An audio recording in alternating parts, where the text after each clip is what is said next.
Hola, bienvenidos a Feeling, el podcast que te invita a explorar la filosofía, la ciencia, la música y otros muchos temas fascinantes. Quien les habla, Daniel Lozano, y estoy muy emocionado de que estemos aquí el día de hoy.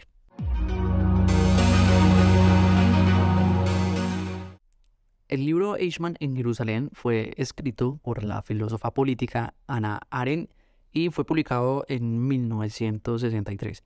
En esa obra, esta filósofa analiza el juicio y la posterior ejecución de Adolf Eichmann, un alto funcionario nazi que fue el responsable de organizar y llevar a cabo, la deportación y el exterminio de millones de judíos durante el Holocausto. A lo largo del libro se despliegan una serie de debates morales que son de suma importancia, digamos, para comprender la naturaleza del mal y su relación con la responsabilidad individual y también con la colectiva. Y bien, uno de los principales temas que se tratan, que se abordan allí en el libro, digamos que es la cosa más central, es la banalidad del mal. Pero entonces vamos a parar ahí pues como unos segundos y pillemos qué es eso de lo banal. O sea, ¿a qué se está haciendo referencia cuando uno dice banal?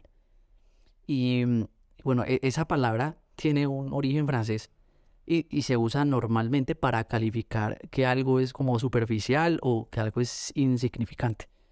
Entonces, en las discusiones, uno oye decir como, vea, ¿para qué se enoja por algo tan banal? ¿Sí? Entonces uno está aclarando, está diciendo que, hombre, son cosas insignificantes, es algo muy banal. Entonces, la filósofa va a argumentar que el mal no siempre se presenta de forma como espectacular y monstruosa, sino que puede adoptar formas ordinarias y cotidianas. El mal no siempre el mal tiene que ser algo así como vamos a atacar o de ser un monstruo maligno, no. O sea, el mal puede presentarse allí, de una manera como ahí superficial y ordinaria, no banal. Eichmann, sí, Adolf Eichmann, a pesar de que su papel fue crucial en la implementación del genocidio nazi, no era un individuo ni sádico, ni tampoco era un individuo despiadado, sino que más bien era un funcionario obediente y burócrata, y también era muy eficiente. El mal que hay en Eichmann surge de su incapacidad para pensar críticamente y también de la falta de juicio moral a la sumisión a crítica, ¿sí? A las órdenes de los superiores. Esta idea se ilustra más bien con un ejemplo que es sencillo. Imaginemos que alguien que trabaja en una empresa que produce armas. Entonces, esa persona podría no ser malvada, ni tener tampoco intenciones destructivas, nada de eso. Pero al realizar el trabajo de manera eficiente y además sin cuestionar las implicaciones éticas de su labor, podría contribuir indirectamente a la violencia y la guerra. Aquí el mal surge no tanto de una maldad personal, sino de una falta de reflexión de ética y también de responsabilidad. Es decir, yo sé que estoy produciendo armas, pero ¿con qué sentido lo estoy haciendo? Pues son para la guerra. Obvio, pues estoy, digamos, promoviendo que se ejecute el mal en la sociedad, pero yo, digamos, lo paso por alto porque para mí es banal, ¿sí? Otro debate que hay allí, que es pues, otro debate moral, es la relación entre la obediencia y la responsabilidad individual, ¿no? Arendt cuestiona si es posible desligar, es decir, como más o menos separar la responsabilidad moral de aquellos que participan en crímenes atroces bajo el argumento de que no, solo estábamos siguiendo órdenes. Entonces, ya dice, no, ya va a sostener que aunque la obediencia ciega a la autoridad puede mitigar la culpa en cierta medida, eso no puede absolver completamente a los individuos de su responsabilidad moral.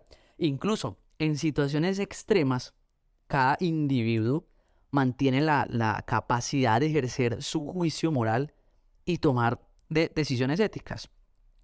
Miren, en la actualidad nosotros enfrentamos desafíos muy similares en relación con la rendición de cuentas por crímenes graves. Piensen, por ejemplo, en los que han hecho o han perpetrado violaciones a los derechos humanos en conflictos armados o de régimen autoritarios, ¿no? Y uno se pregunta, o sea, ¿cómo nosotros vamos a juzgar a esa gente que cometió atrocidades en un contexto que era corrupto y que pues lo estaban haciendo bajo órdenes de los superiores? O sea, ¿hasta qué punto son responsables o individualmente? Y cómo podemos abordar la complejidad de su participación. En el juicio de Eichmann hay una parte que es brutal, que es clave, y me gusta eso que dice Eichmann, obviamente en alemán, y es que cuando le están haciendo el juicio, después de tanto decirle pues que él había dado la orden, entre otras cosas, él dice algo con la cuestión de las bombas atómicas, ¿no? Y dice, o sea, matar a millones de personas como un experimento científico, entonces eso tampoco, eso no es responsabilidad moral.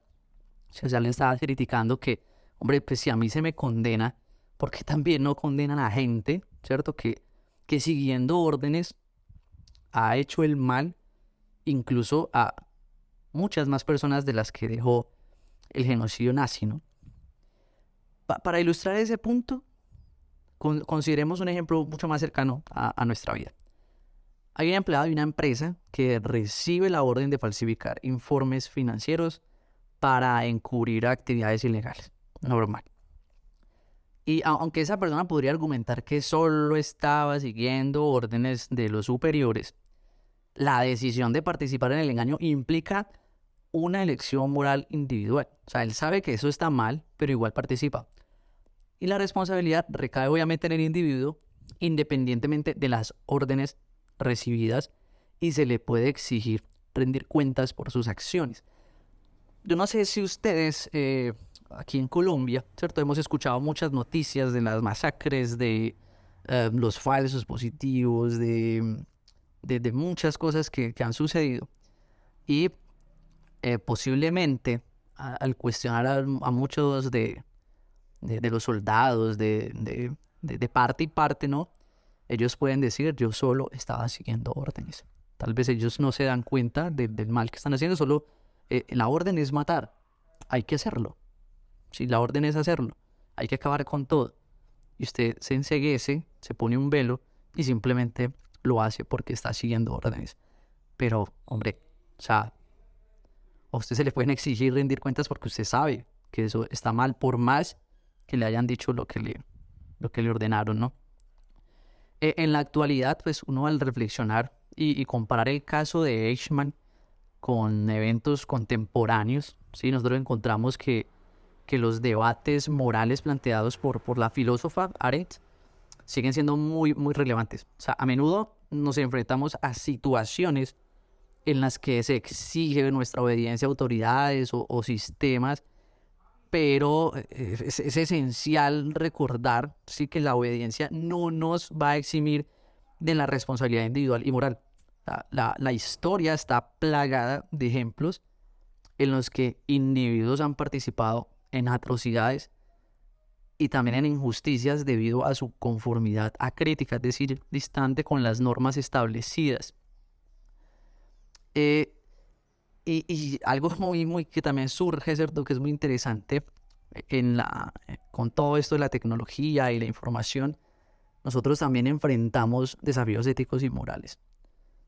Por ejemplo, el desarrollo de algoritmos y sistemas de inteligencia artificial plantea preguntas sobre la responsabilidad de aquellos que diseñan y utilizan ese tipo de tecnologías. Y se le hacen muchas preguntas. Les dice, ¿es suficiente decir que estamos siguiendo órdenes o que las decisiones son tomadas por una máquina? Nosotros debemos aceptar pasivamente las consecuencias negativas que surgen de nuestras acciones tecnológicas, o tenemos la responsabilidad de reflexionar críticamente sus implicaciones éticas. Esas son las preguntas, ¿no?, que quedan allí como al aire.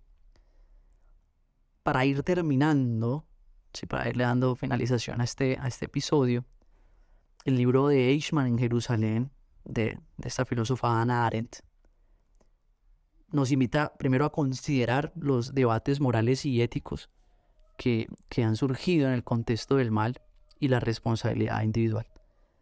Nos recuerda y nos lo va a achacar siempre que el mal no se presenta de manera llamativa y que puede manifestarse, o que puede manifestarse de formas más sutiles y aparentemente, como lo decíamos al principio, ordinarias.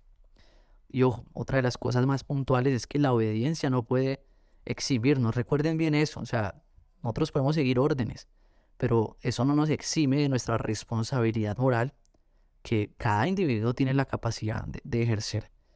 Nosotros en la actualidad, pues